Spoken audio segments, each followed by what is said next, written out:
the last 2 babies that we've had, we've always supplemented the feedings. So they'll do formula and do breast milk because I never produced a lot of milk.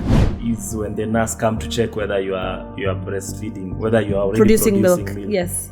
It's how they handle your boobs. Yes. They tuna. I'm like, what are you? Like a prayer, you know, right? What? You don't like the conversation? You don't like it? Did it used to bother you?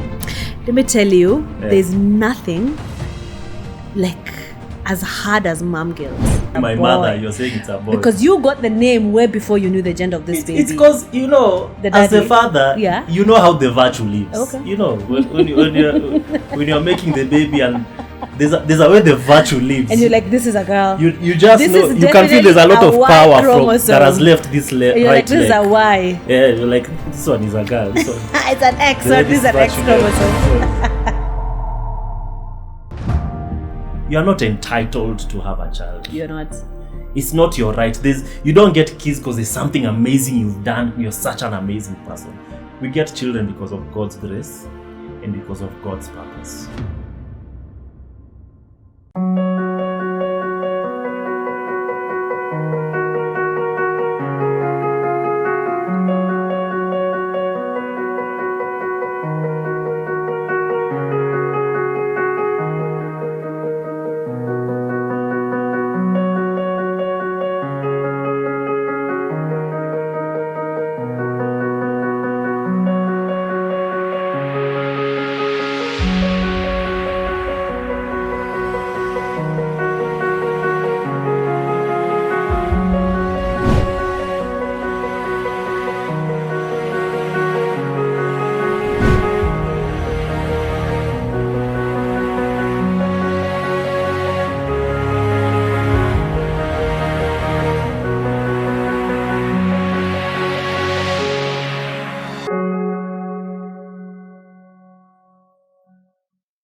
Hi guys, welcome to the second episode of our journey as third-time parents, you know.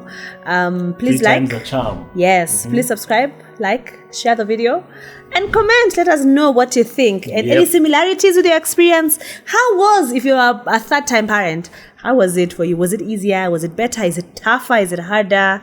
You know. So yeah, we welcome you to partake of our experience, the nurturing side. The baby is now 3 months old. And the last time has flown. Yes, as of the shooting of this video. Yes, the last 3 months have been crazy. I can say crazy because it's different from what I have known before. We get home, and I remember even before giving birth, the last 2 babies that we've had, we've always supplemented the feedings. So they'll do formula and do breast milk because I never produced a lot of milk. And this time round, we are like, God, we are trusting you for me to produce enough milk to feed this baby. Like, we wouldn't have to depend on formulas or any other thing for them to, you know. You said that the woman's body is supposed to feed the baby. And I was like, this is what I want, God. I remember it was a prayer point. The same way delivery, like easy labor was a prayer point. The same way quick delivery was a prayer point. So was the breastfeeding journey. And so it starts from the hospital. And the little that the nurses press out of your boobs, and they're like, this is enough for baby.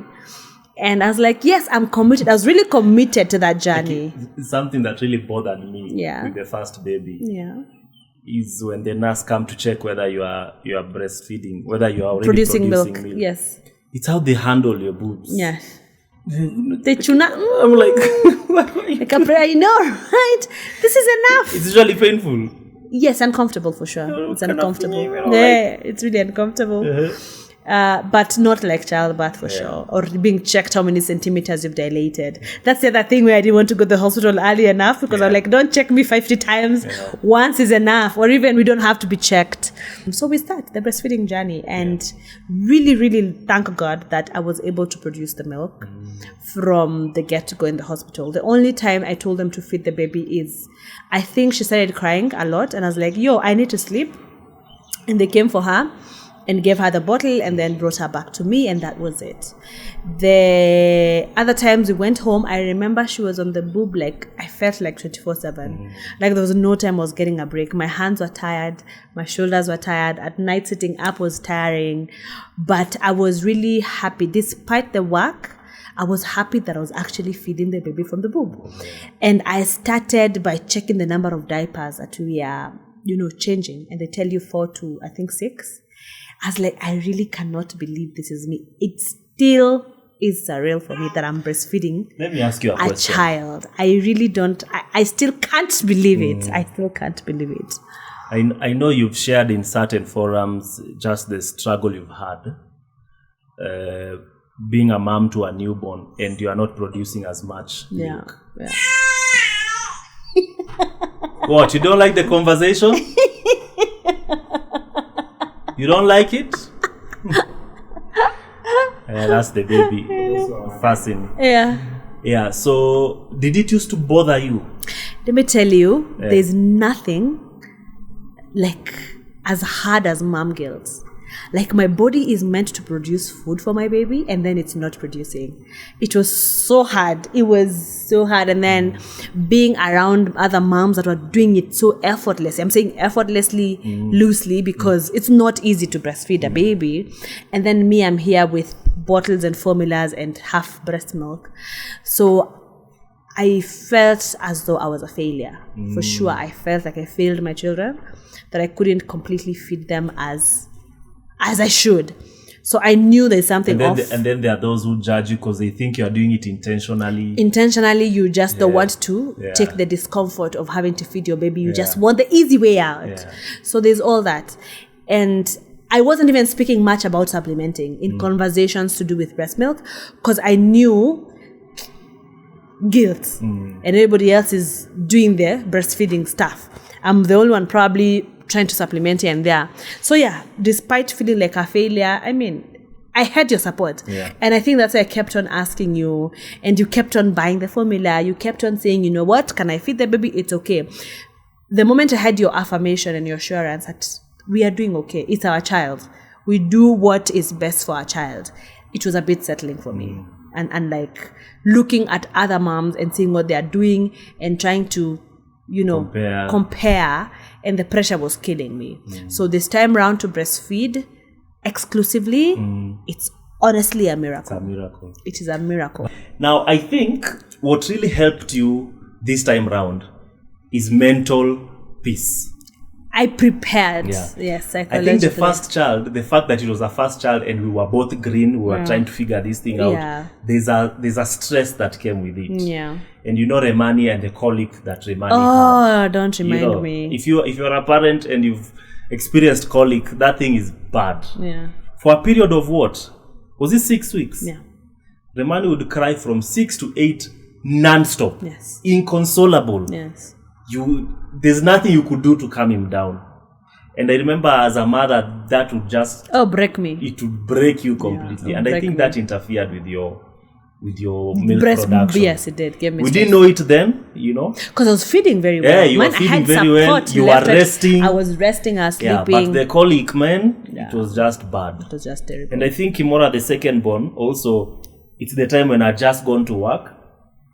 Remani, we had the advantage of me being at home most of the time because COVID had just hit, so people were working from home. Oh, second born was terrible, man. So second born, I was going back to work. I was alone with a new nanny. Again, a new nanny who was joking around because she was not doing what she was supposed to do. So you'd actually end up doing most of the things in the house because she wasn't doing, I remember we also moved houses during that time, so you are adjusting at so many levels. Yes, it was and really I think tough. that also affected it. Sort of. Again, we didn't know at that time. I was never settled, yes. But now thinking about it in hindsight, I think the difference with this third born is that, number one, there was a very deliberate system around you to ensure that you are feeding well. Yes. You're having all the different meals you could have. You are having not just multiple meals, but right meals, the proper meals.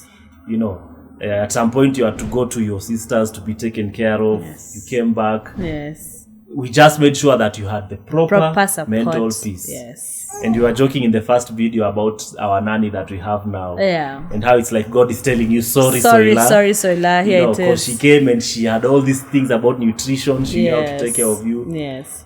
And I think those are the things that have contributed to you being very consistent in your milk production during this time. Yeah. Which also shows that miracles don't happen in a vacuum. Ooh. Miracles happen within a specific environment or a system. Yeah. Because a miracle is not supposed to be an event that happens and goes away. Yes. It's supposed to be a culture it's an experience that continues to give that experience. And I think that's the difference that you've had with the other kids. Yeah. Yeah, of course, you've had a supportive husband. Of course, come on. Other than the support, it's like he's growing more handsome by the day, so it also gives you visual peace. When you look at him, I feel at rest. It just makes you feel at rest. You know what I'm saying? Yeah. It's the energy boost. Anyway, that's on a light note, but I think that's what I can say is different. That's a different. I think you've really put it out very well. Yeah.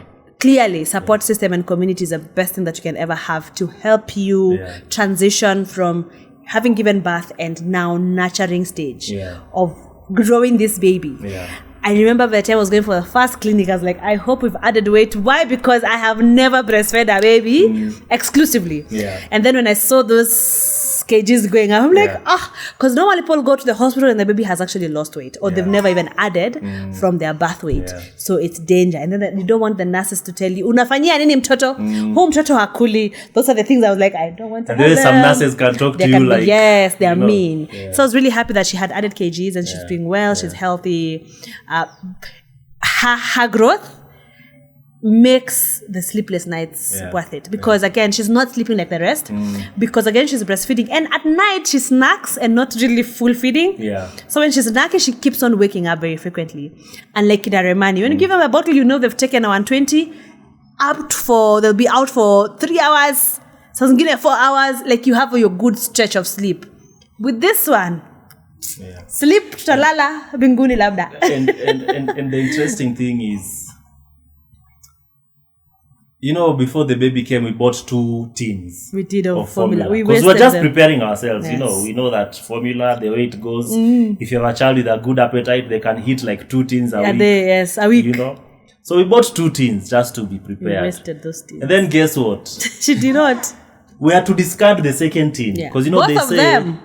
Both of them? Yes, the first tin still has formula. Because they say once you open it, you cannot use it we were caught by 30 days. 30 days ilifika, the tin has not been used.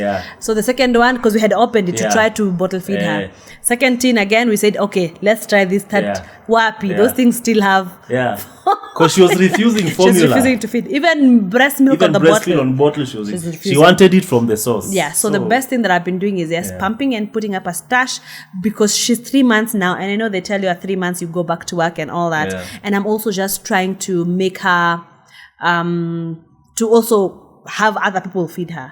Because we end on set, she's here with me because I have to feed her on the clock. She can't take the bottle, so I can't leave her at home with the nanny. She's literally my handbag, my shadow, my everything at this particular time. And that's why I want to train her to take the bottle so that somebody else can feed her. Can move around. We can move around. I need to go to the salon. I can't go to the salon because who's taking a newborn to the salon or a child, a baby to the salon? Impossible. But despite all those challenges, it's a blessing. It's a blessing, and I'm really, really glad that I get to do this. I get to breastfeed a baby till a specific time that she'll be like wind off the boobs. But I'm really glad that I get to do this. You guys, it's a miracle that I'm happy to have experienced.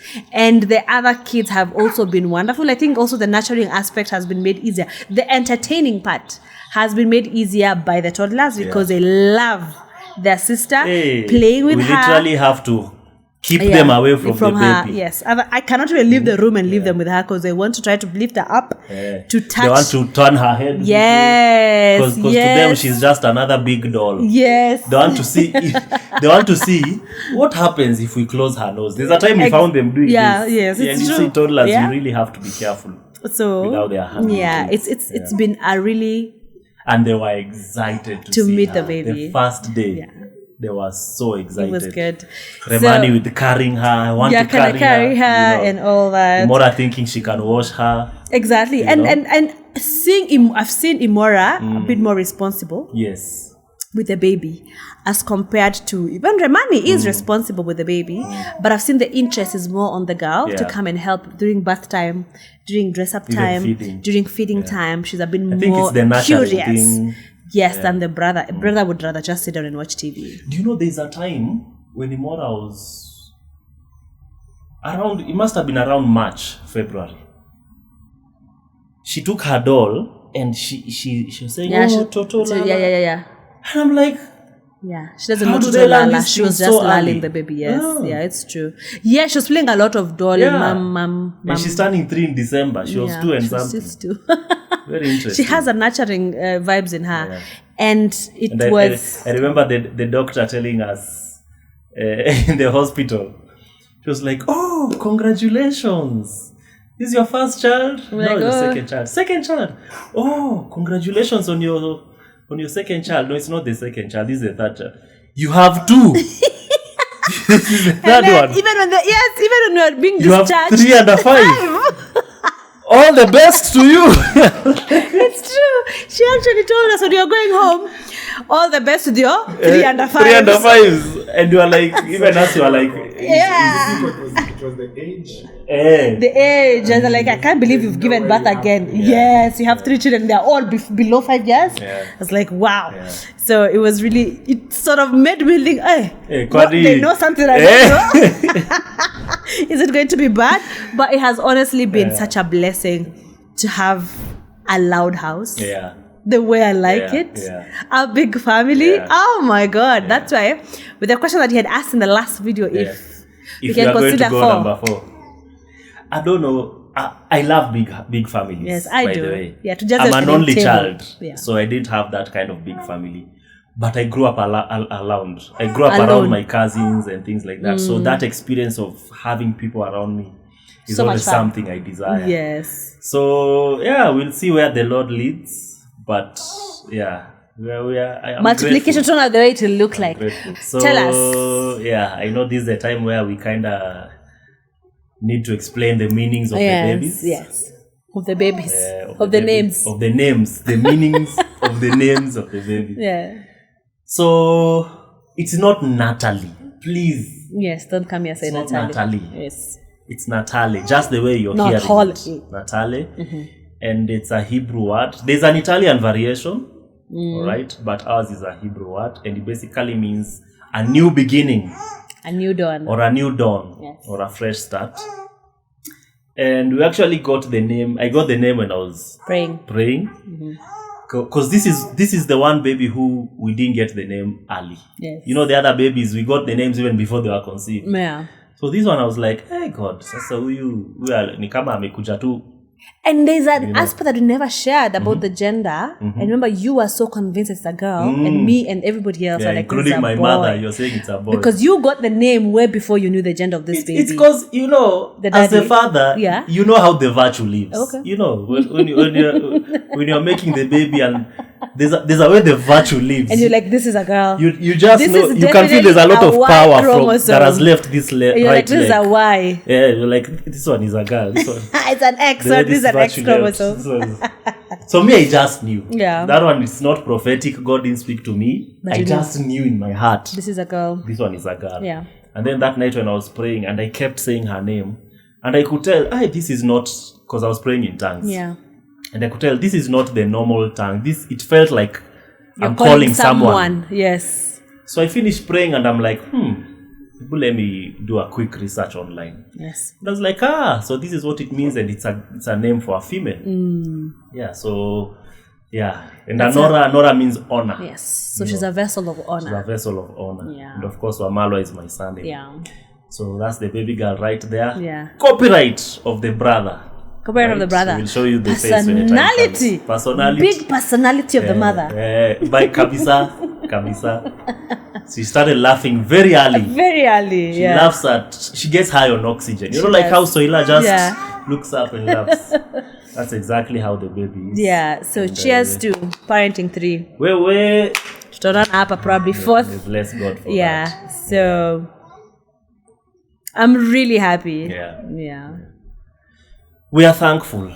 We are thankful. For me, what I've come to discover is you are not entitled to have a child. You're not. It's not your right. You don't get kids because there's something amazing you've done. You're such an amazing person.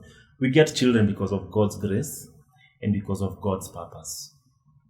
And for me, I'm just glad that God has seen it fit for us to participate in that calling. Multiplication calling. And the word that I have for a parent out there, whatever child you have, maybe parenting is taking you fast, maybe your child is strong-willed or struggling, this is what I'll tell you. God knows that you have what it takes to take care of that child. You have what it takes to take care of that child. Whether it appears difficult or easy, God could have given that child to anyone else, but he gave it to you. Yeah. So you have what it takes. Yes. Just trust in his grace, rely in his strength. Yes. Find help. Community is very important. And pray about it. Yes.